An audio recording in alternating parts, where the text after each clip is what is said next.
Client namin. Ayan o. Titingnan na namin yung aming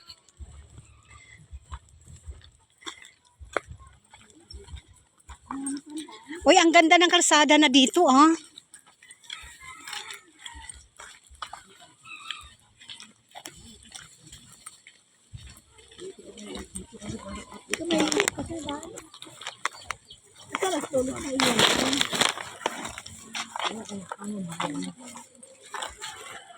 Hello.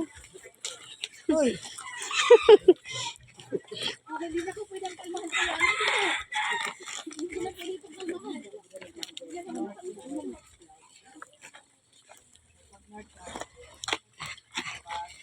Ayan nga guys, so papunta na kami sa area, sa site naming Bangkal 2. Maayos yung daan, ayan o kalsada niya, sementado. Ma-develop to pagdating ng doon ma'am kanina. Yun naman po ay barangay Pinagtulayan. Ano yung kando? Ma'am, yung mga ginagawa po